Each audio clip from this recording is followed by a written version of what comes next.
So that doesn't matter. Where the question is coming from doesn't matter. Understand the question. Calculate the volume of the acid HCl that can be neutralized by 2 of these tablets, of which each single tablet contains 0.3 grams. And this tablet is magnesium hydroxide, to be specific. So we have been given the mass of that. Now I want to determine the volume of that is required to react. So this requires us, or demands us, to determine first of all the number of moles of the magnesium hydroxide, because we've been given what? We've been given the mass. So since we've been given the mass, we're able to find the number of moles. And we do understand that the number of moles are given by what? Mass divided by what? The molar mass. So if you look at the magnesium hydroxide, how do you get to find the molar mass? Do we have any challenges when it comes to determination of the molar mass or the relative molecular mass of a compound like that one? Any questions?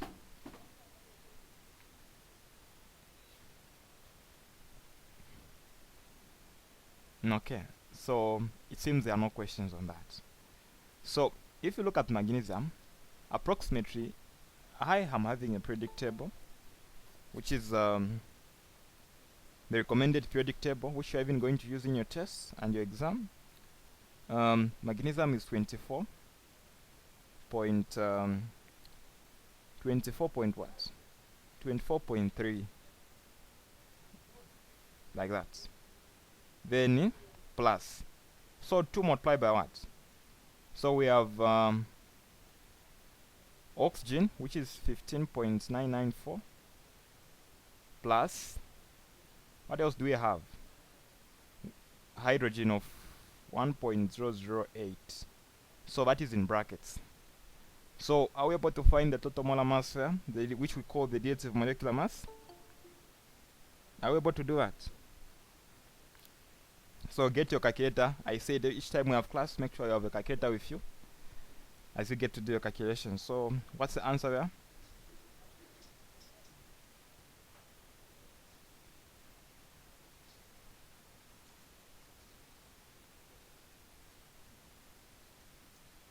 What answer are you getting?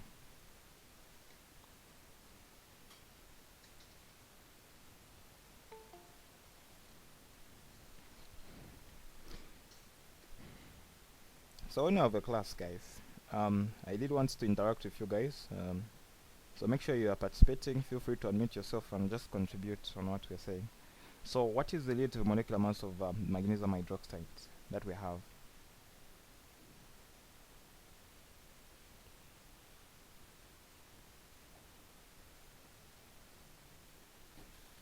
Anyone?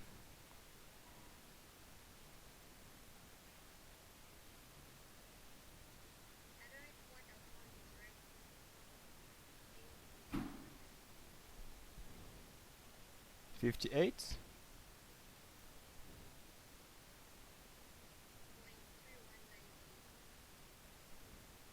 So what are the units for the relative molecular mass? Alright, thank you. So your name is Promised. Is that your name? Sepo. Okay. So we have the molar mass. We've also been given the mass. Now the question is interested in 2 of these tablets. And we were told each tablet was 0.3. So if you get to double that, you're going to have 0.60. So that is the mass, and you've determined your molar mass. You'll be able to find now the number of moles that are going to react. So I have 0.6 divided by what? 58.3198 grams per mole. What are you getting? Let's get to divide that.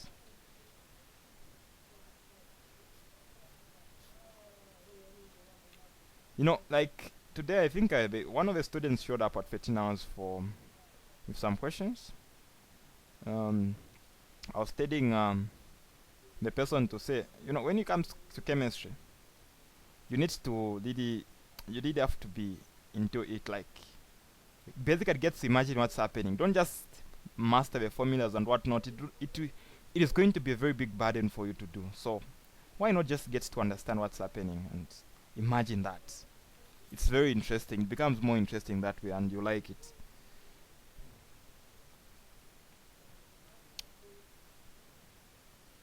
So are we on the same page? Grace, you just recently joined. Eric, you just recently joined. Any questions?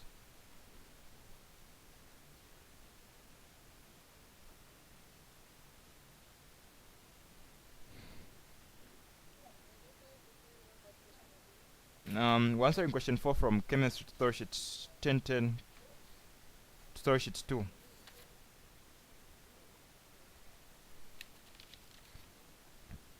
Okay, so what number of moles Sepo? What are you getting?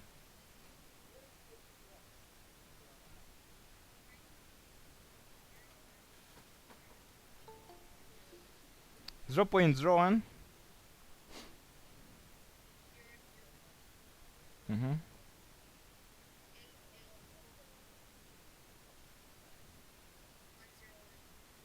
Okay, so that's enough. 5 significant figures. Okay, so that is like the number of moles, right? So now we've calculated the number of moles of magnesium hydroxide in two of them, right? Two of the tablets we have the number of moles, So now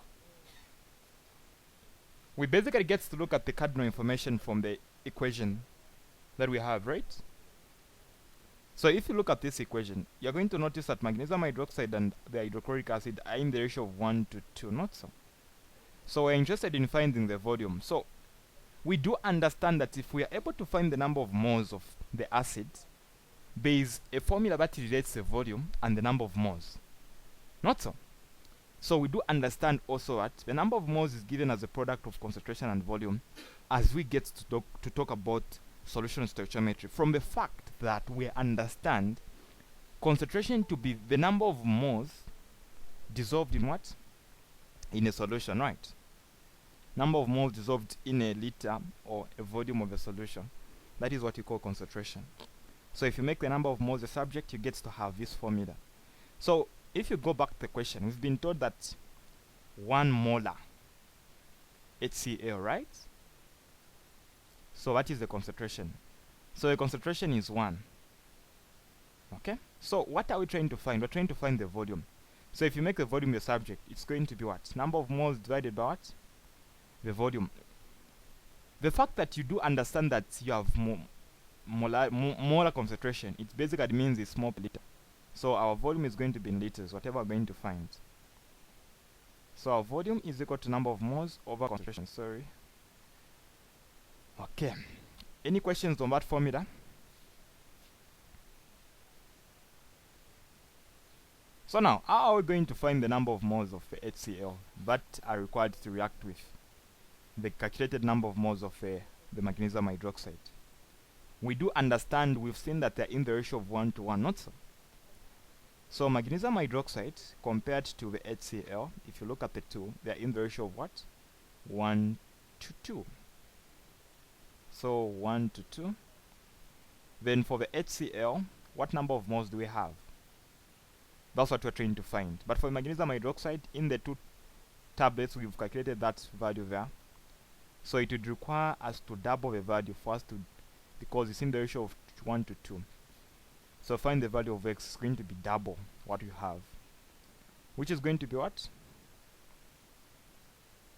What number of moles are we going to calculate there?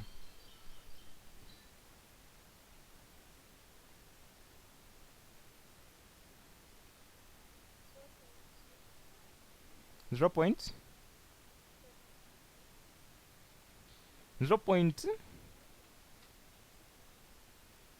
Mm-hmm. Mm-hmm.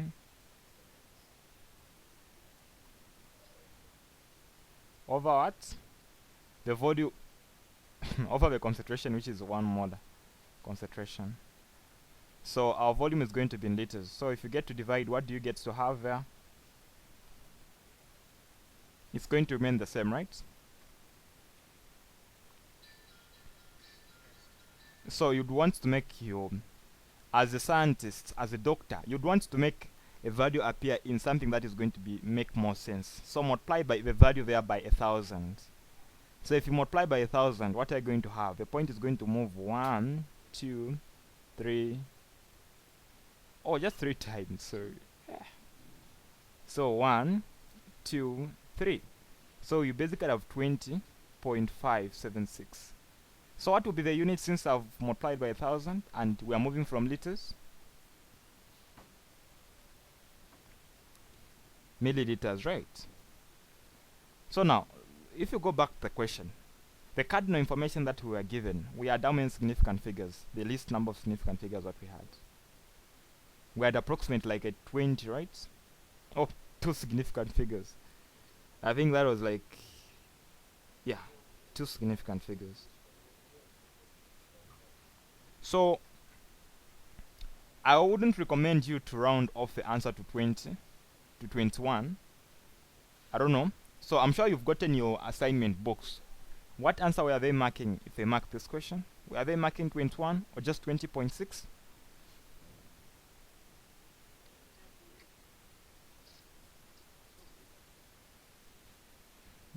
Mary, what answer did they mark?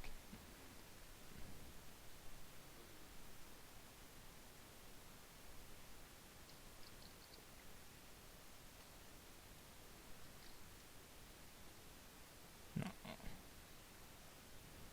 So 20.0 would show at the 3 significant figures there. So 20 would show how many significant figures would we want to remain with?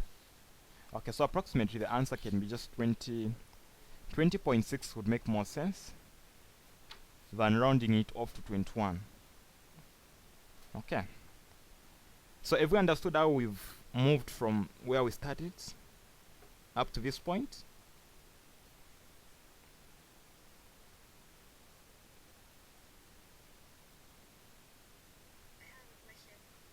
Yes, Seppo.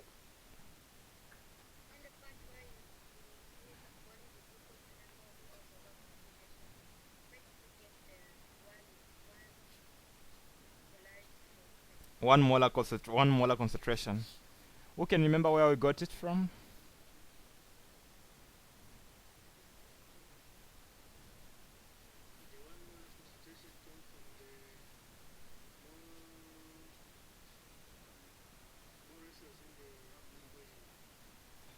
The 1 molar concentration came from the mole ratios.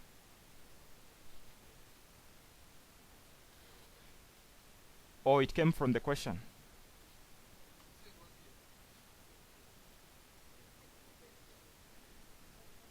Okay, so the question said in 1 molar concentration of HCl. So it was given in the question. Okay, what is the second part of the question saying? I think that's where we had a debate with some of the tutors. What is it saying?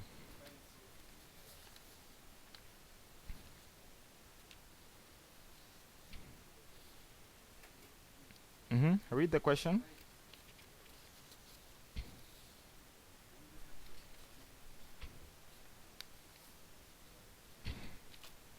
Okay, you guys are quite...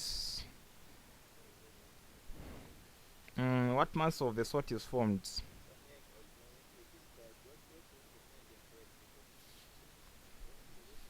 Yeah, what mass of the salt... Okay, I was asking for the second part of the question, which says, what mass of the salt is formed in the reaction?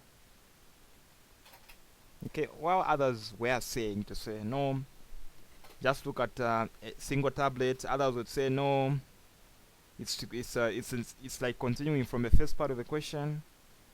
Yeah, and whatnot.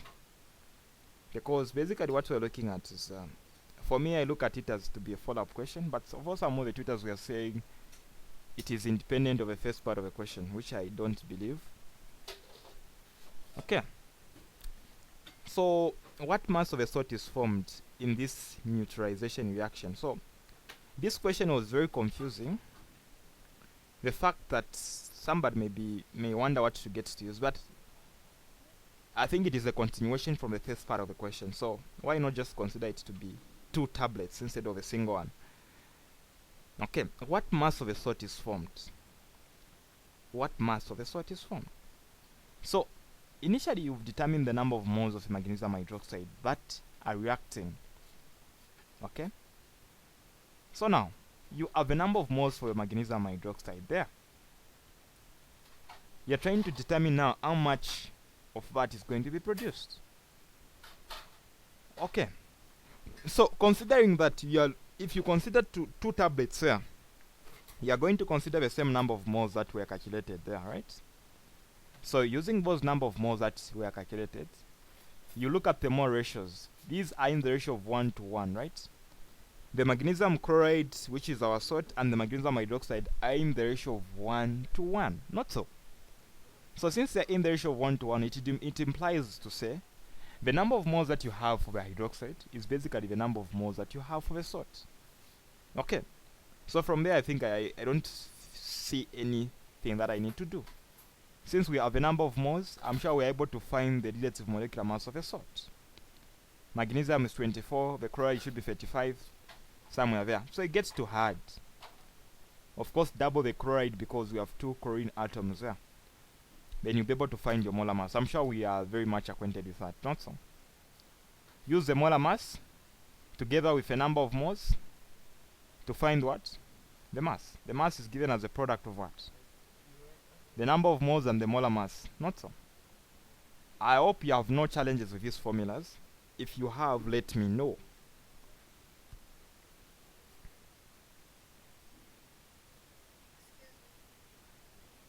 Yeah?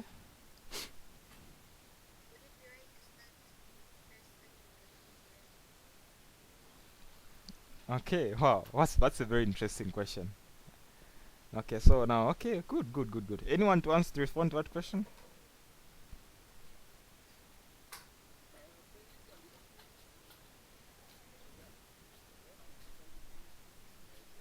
Okay. So now, okay, I like that question. But then, what information do you have to help you find the limiting reagent in this case? What information do you have to help you find the limiting reagent?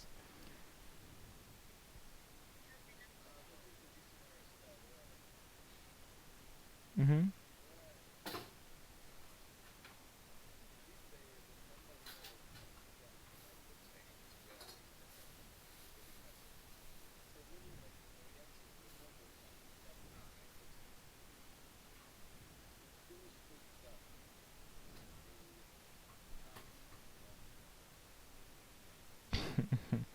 Okay.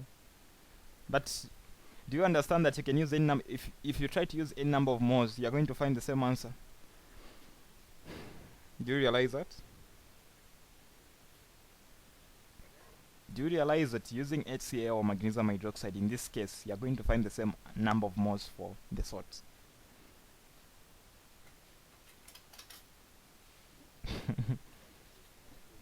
Okay, so the case is, the thing is, in this question, the number of moles of the acid was determined using the magnesium hydroxide. So there is no way you can say it was a limiting reagent.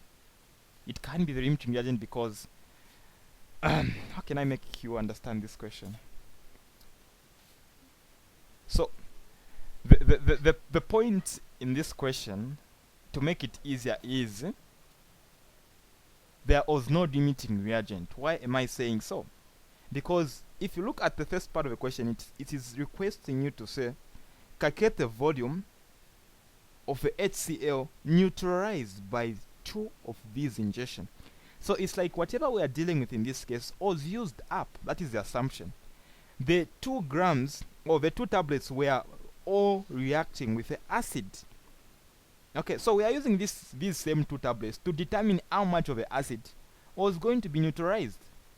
Okay, so it's likely that even in the actual sense, HCl is likely to be in excess. Okay, but the fact that you've used the same magnesium hydroxide to find the HCl number of moles, so whatever you get to use, you're still going to find the same answer. But while I'm appreciating the fact to say, whenever you're trying to determine how much was produced, you need to determine the limiting reagent. But in such a question where the source of the number of moles for the other reactant is coming from the other one. No need of you determining the limiting reagent. Unless in a case where they've given you the number of moles of HCl separately, or maybe they've given you the volume separately. That's when you get to now determine the limiting reagent. I don't know if that makes sense.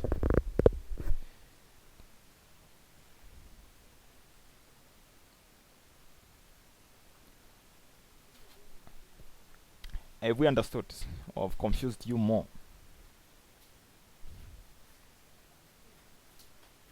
Okay. Your network cut.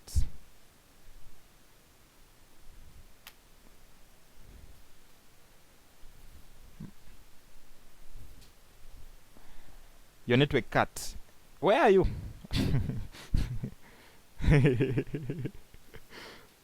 Okay. Go to the basement. I'm sure you'll be helped. Okay.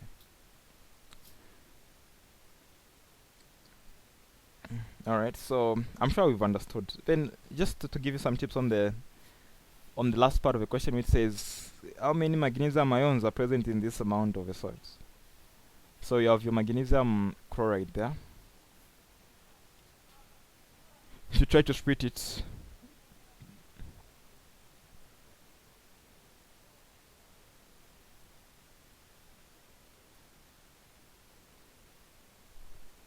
this is what we have. This is the magnesium ion, that is like our chloride ion. So if you look at the ratios, we have the ratios of 1 to 1. So whatever number of moles of magnesium chloride, the salt that we are considering, which is of course equivalent to the number of moles of magnesium hydroxide, which was approximately 0.0102, something like that, is the same number of moles for the magnesium, because they are in the ratio of 1 to 1. If we talked about the chloride, the number of moles would have been doubled. And I mentioned, whenever you're trying to determine the number of molecules, the number of moles, the number of atoms, it is basically what? The number of moles multiplied by what? Who can remember what we said? Number of moles multiplied by the Avogadro's what? Constant. Then you'll be able to find the number of ions. I'll allow questions.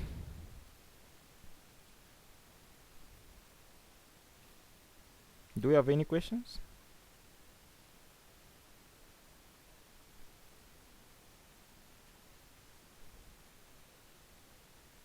Do we have questions? And people are leaving the meeting. I don't know if they're not following. Okay.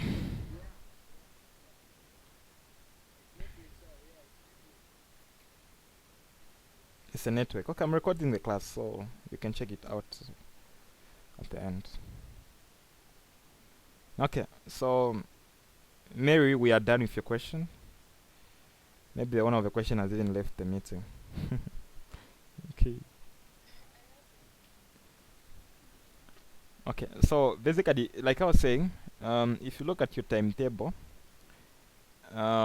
it says we have chemistry on Wednesday, chemistry on Saturday, chemistry on Sunday, the new timetable. So now that chemistry that you're seeing on Saturday is cancelled. Okay? We are putting physics there, so that you'll be having a physical class for physics as well on Saturday. Yes. So that chemistry physical will be on Sunday. Then one online class again. So we have to add another online class. We need to find time. We can add it on Tuesday. But since Tuesday already passed, our makeup class can be there. On Saturday evening. We can have an online class on Saturday evening for chemistry. Okay. So that will be a catch-up class. Saturday evening, a catch-up class for the people who are behind. Then Sunday, we can start atomic structure.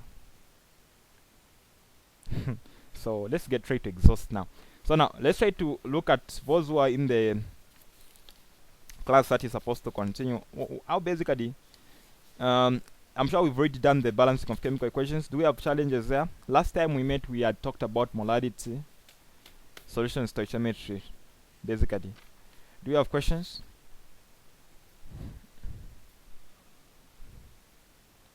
Do we have any questions or any part that you feel I need to talk about specifically? Generally, from where we started.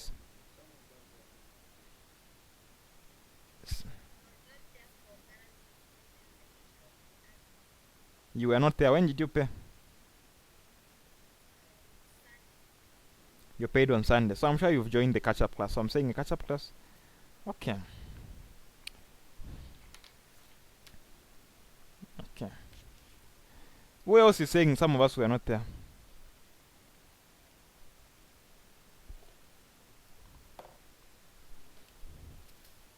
So now, where were you not there? That's the part that I want to hear so that we see what we can do.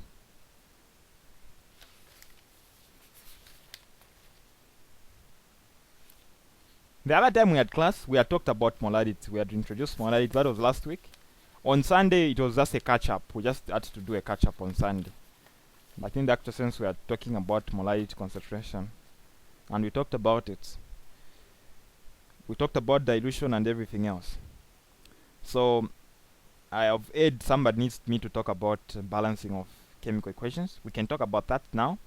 Is there anything else that we need to talk about apart from balancing chemical equations?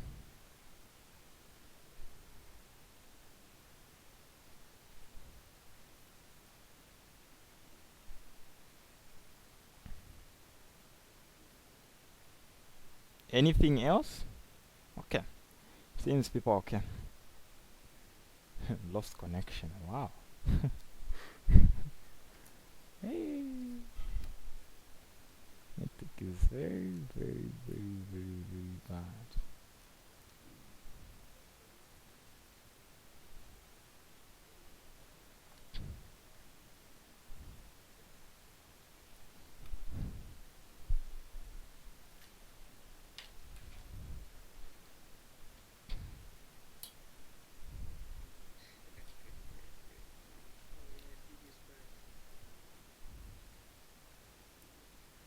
So I accidentally disconnected the Wi-Fi from the laptop, unfortunately. So sorry for that interruption.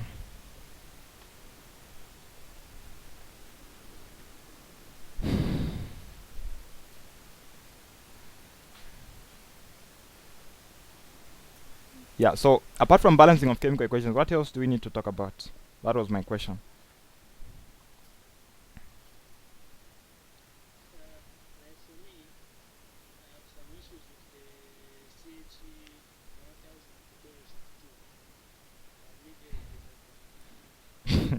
That is your assignment. That is your assignment, sir.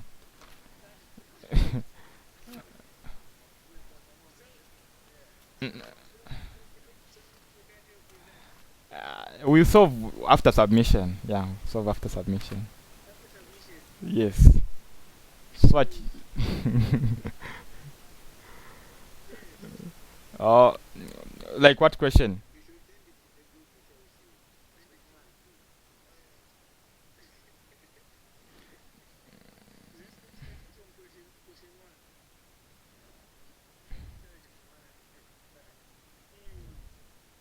No, you can send it even now.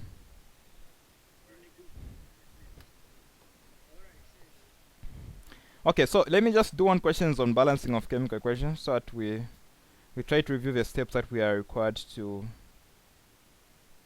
know.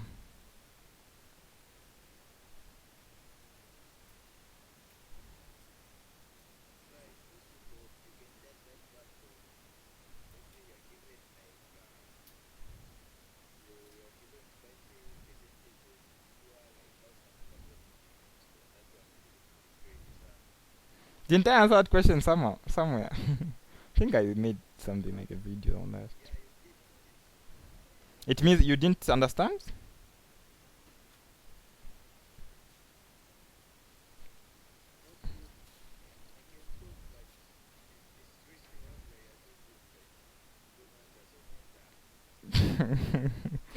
Okay.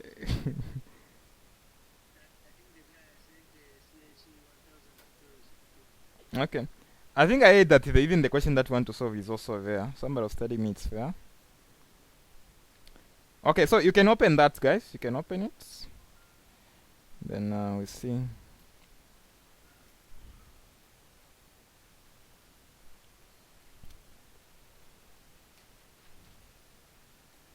So when is the submission date?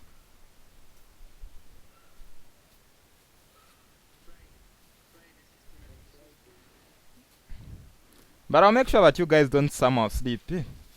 I can't be solving all the questions.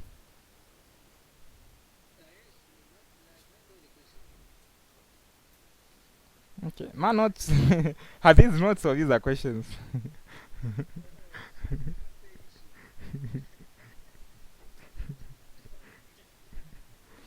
Okay, so in redox titration, potassium manganate,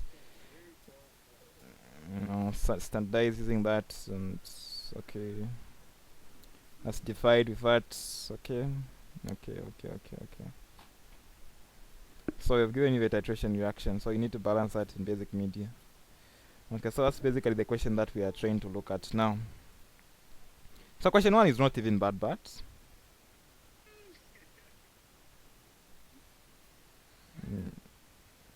like question 2 said, okay.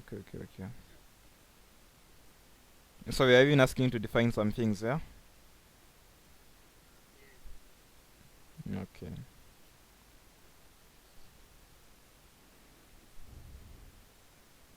Okay, so I'm going to answer these questions.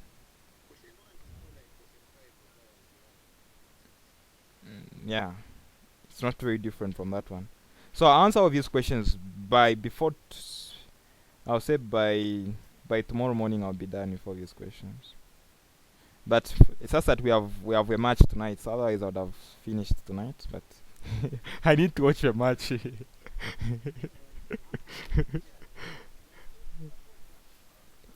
Yes, of course we are winning. Yeah.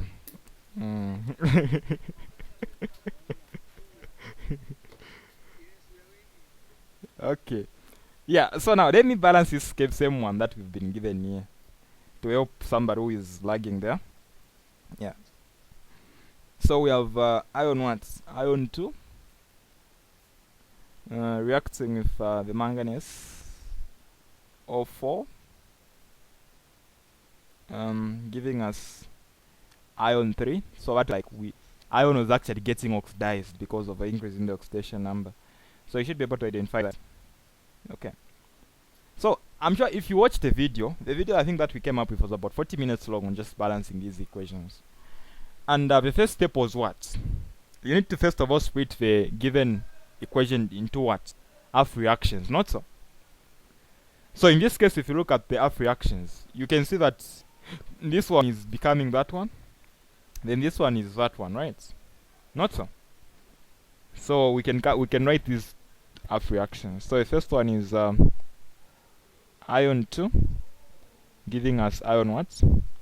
Ion 3, which is an oxidation reaction. Then the other part, what do we have?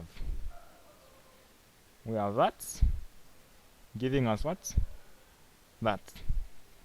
So the first part requests us to, first of all, after you've split now into the half reactions, what you're supposed to do is you need to do what? You need to balance all the other atoms other than oxygen and hydrogen, okay? So now, if you look at the first half reaction, are the ion balanced there? The ion atoms? They are balanced, right? 1, 1 on both sides, not so? Is that okay? So now, if you go to the other half reaction, the manganese is also balanced. We have 1, we also have 1 the other side, not so? So, after balancing all the other atoms, or after ensuring that all the other atoms are balanced, the other step is to balance what? The first one, you need to balance oxygen. Before you get to balance what? Balance oxygen first of all, before hydrogen. So by balancing oxygen, what do you get to do? You need to add what? Water, right? Are we together? I hope you guys are getting me. So now, this other side, we have 4 oxygen atoms. So we're going to add 4 the other side. Is that okay? We have 4. So now, after introducing the 4 the other side, what have we noticed? We've noticed that we've introduced the hydrogen, which is missing on the left hand side. So we have to add it there. How many are they? There are 8. 4 by 2 is 8. So giving us 8 hydrogen ions on the left. Are all the atoms balanced now if you get to look at the left and the right hand side?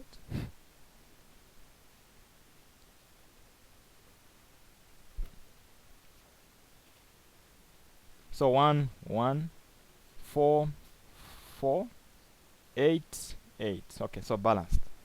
So after balancing all the atoms, oxygen, hydrogen, and all other atoms, you need now to look at what? The charge, not so. So what is important as you get to balance the charge? So on the left hand side, I'll start with the first half reaction, this one. You have a 2 plus, the other side you have a 3 plus. What does that mean? It means that there was what? An increase in the oxidation number, which entails that there was a loss of an electron on the left. So that if you put a negative 1 there, they will be equal, not so? Because an electron represents a negative. So we've balanced the charge in the first half reaction. Questions there?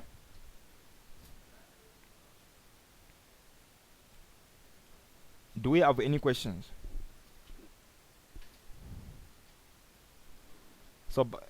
So by the way, there's a negative there. Okay.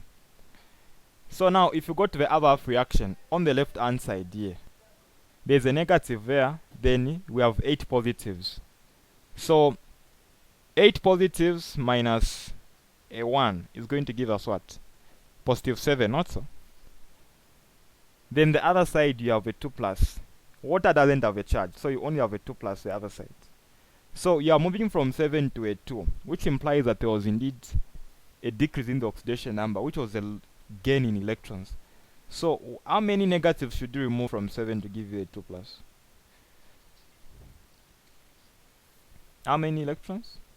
Or how many negatives?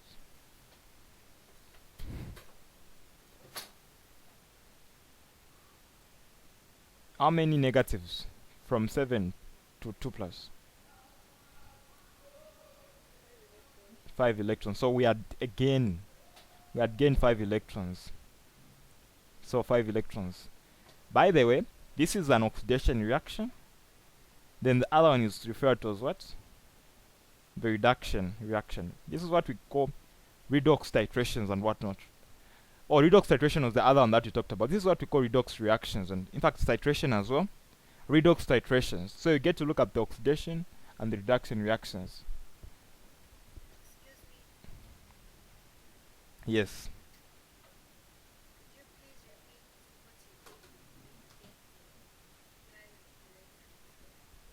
No, so okay, I'll do that. So were you okay with how we came up with a charge? Here we had the 7 plus. The other side we had the 2 plus.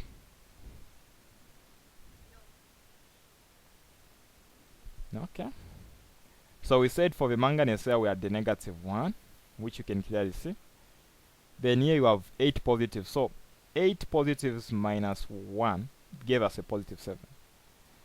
Then the other side, water doesn't have a charge. Then we have a 2 plus on the manganese here. So that's why we have a 2 plus on the right hand side of that half reaction. Is that okay? So now, it's like how many electrons or how many negatives should be added to the left to give us a positive 2. So it's basically minus 5, right? What's up? So you have a minus 5. So a negative denotes gain of electrons. So we are saying 5 electrons. Is that okay? Okay. So now, after you've balanced the charges in both half reactions, what you need to do now is you need to balance the number of electrons being lost in one reaction, which is the oxidation reaction, together with the number of electrons being gained in the other reduction reaction. So we've seen that 5 electrons are being gained. So we need to make sure that 5 should also be lost. So that, because if we are saying we're gaining 5 electrons, where are they going to come from? So they'll come from the other half reaction, which is the oxidation reaction. So by balancing the charge, by balancing the electrons, we multiply by 5 so that the electrons are balanced. Then at this point, you can now combine these guys. So for the reactants, I have that, which I'll write down there. Then on the other reaction, I have that, the manganese. Then I also have 8 hydrogen atoms. So notice that here you have electrons on the reactant side. There you have electrons on the product side. So they will basically cancel out. Then for the products, we have iron 3. Then we have 4 water molecules and the manganese there. Okay. So I've just combined the reactants together and the products together. Any questions?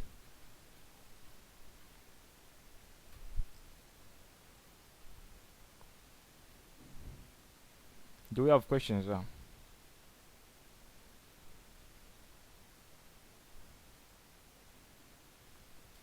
So, yes.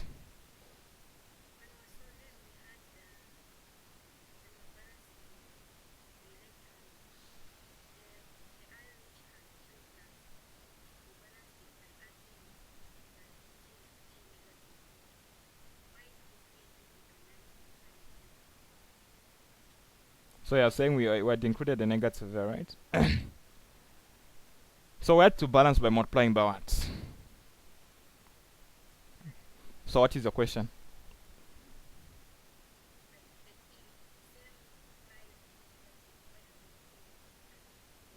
Okay, there's actually no problem. We can add it. So you're going to notice that if you can remember what was on the other half reaction, the 5 electrons was on what? On the reactant side, right? Then for this one, they are on the product side. So it basically gets to cancel out. So this applies to even if you have hydrogen atoms. There are going to be cases where you're going to have hydrogen atoms in one reaction being on the product, the other side being on the reactant side. You basically get to cancel out as well. It may be water molecules, you get to do the same. So assuming this question was basically asking us to balance in acidic media, we would have ended at this point because we are seeing the presence of the hydrogen ions in the solution, which indicates acidic media. But in this case, we're interested in what we call the basic media. So basic media, basically, we're going to look at the presence of the hydroxide ions. So we're going to add an equivalent number of hydroxide ions to the hydrogen ions present. So we'll add 8 hydroxide ions to both the left and the right hand side. So we're going to notice that where we have the hydroxide, so a reaction between an hydroxide and an hydrogen ion gives us what? Water, not so. All together. So basically on the right hand side, this is going to give us what? 8 what? 8 water molecules. Then the other side, we still have 4 water molecules. So you can't have the water molecules on the products and the reactant side. So you can cancel out. You cancel out a 4. Even there, remove a 4. So you're going to remain with 4 on the left hand side. Questions? So what is remaining is now the final equation, indicating only the presence of the hydroxide ions, which indicates that it's what? It's in basic media. Now allow questions.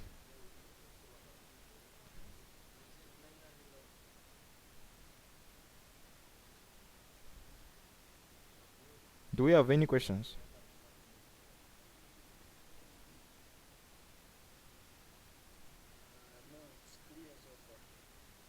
It's clear.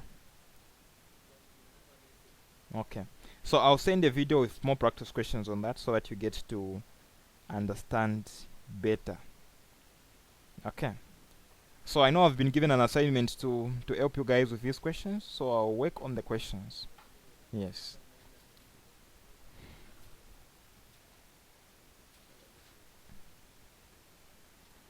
I'll work on these questions from the 1000 story sheet, which will even help the others who are doing chemistry 1010. Is there any other part that I should tackle on the stoichiometry?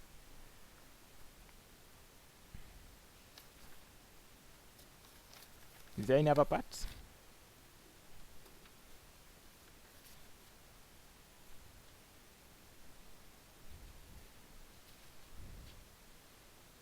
People are quiet, which implies we've understood everything that we talked about, right? Okay, so I'll answer it story sheet.